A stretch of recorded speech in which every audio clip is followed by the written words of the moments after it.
Hey, this is Matt for AVNation.tv. We are here in Denver, Colorado for CEDIA Expo 2019. We are in the SnapAV plus Control4 with Brad. Brad, how are you, sir? I'm doing so great. Thank you so much. I'm sure we're day one of the show. It's starting to pick up. Your booth is jammed. Always. So we're on the outskirts, we carved out some space. If people haven't been paying attention, there's been a wonderful merger between SnapAV and Control4. This year, there was a big combined press event on Wednesday, or dealer event, really.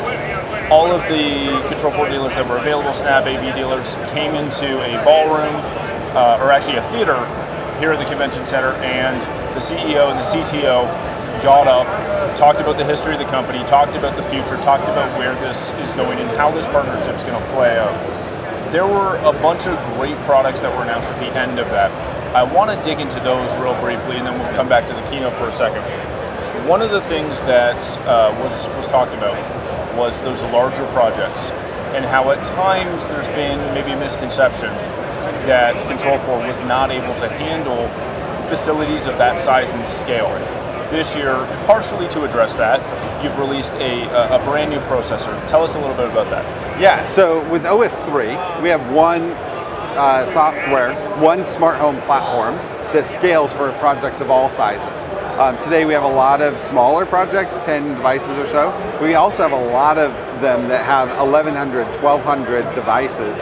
And as they bring more and more devices in, they need more power, but also the peace of mind to know that my system's not going to go down. Right. And so this processor introduces 4 times the power, processing power, 4 times the memory, which translates to a more responsive system. It reboots more quickly, the app connects more quickly, scrolling through the touchscreen is actually faster too.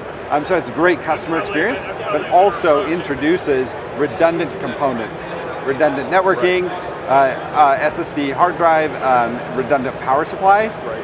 One cord plug in. If one power supply dies, 500 milliseconds, it switches to the other one. So there's no interruption. It's really excellent.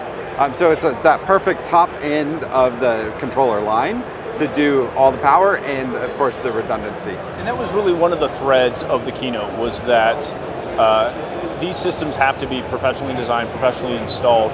And one of the things that you don't see too often in our channel, especially on the residential side, is the redundancy factor. Why was it so important to not just do redundant power? Because arguably that's the easy one, right? 2 power supplies, yeah, sure, no problem. Why was the decision made to go as far into SSDs as well as obviously redundant network controllers?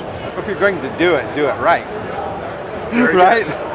And so we wanted to make sure that we built it from the ground up with the intention of being robust and redundant, and all of those are potential failure points.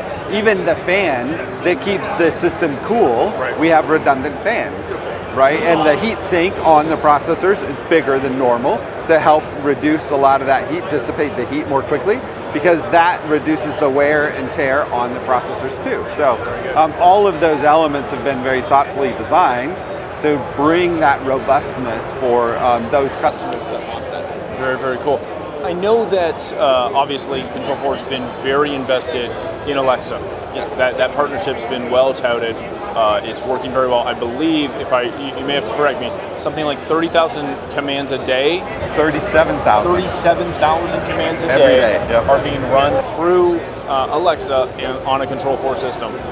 At the keynote and at the show, you guys are releasing a brand new offering in voice. Tell us a little bit about why you went down the Google Assistant range, as well as the flexibility that brings dealers to offer both solutions.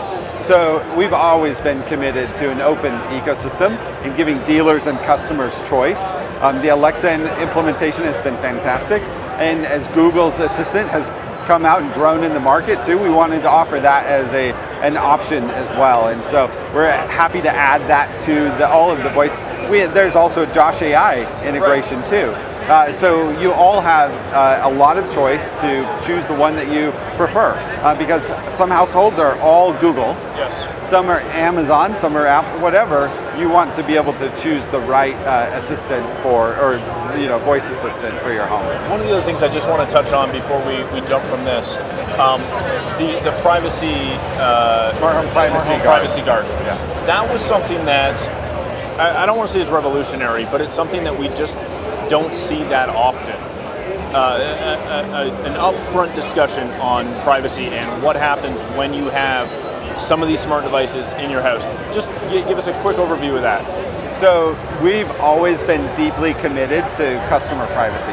And what we want to do is just make it transparent out into the open and give customers the control over what data they share and they don't share. Right. And I think that it's expected that when you give a voice command, you know that your data is going to the cloud. Yes.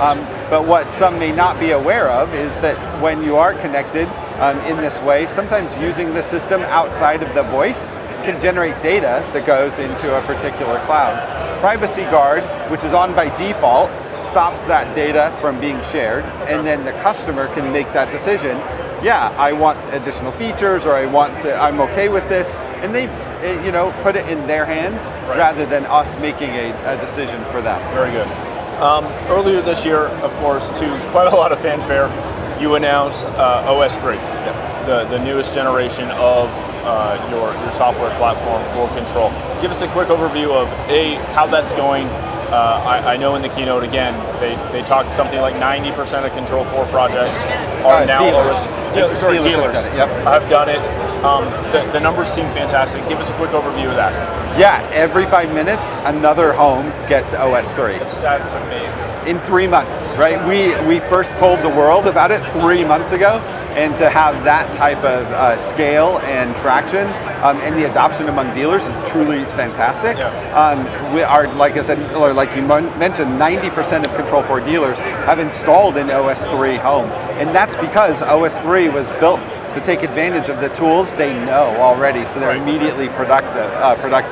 Every 12 minutes, a dealer registers Composer Pro, and so you have to make them really efficient, and so OS3 has been really great from that perspective. Very good. All right, so last but not least, obviously that keynote is available online. Yes. So if people want to find out more information about the new integrations with Google Assistant, the new professional processor, every amount of product that you have in Control4 as well as SnapAV, where can people find that information?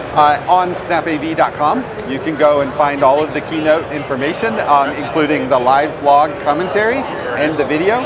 If you're a Control4 dealer, you can log into the dealer portal, and it's also available there as well.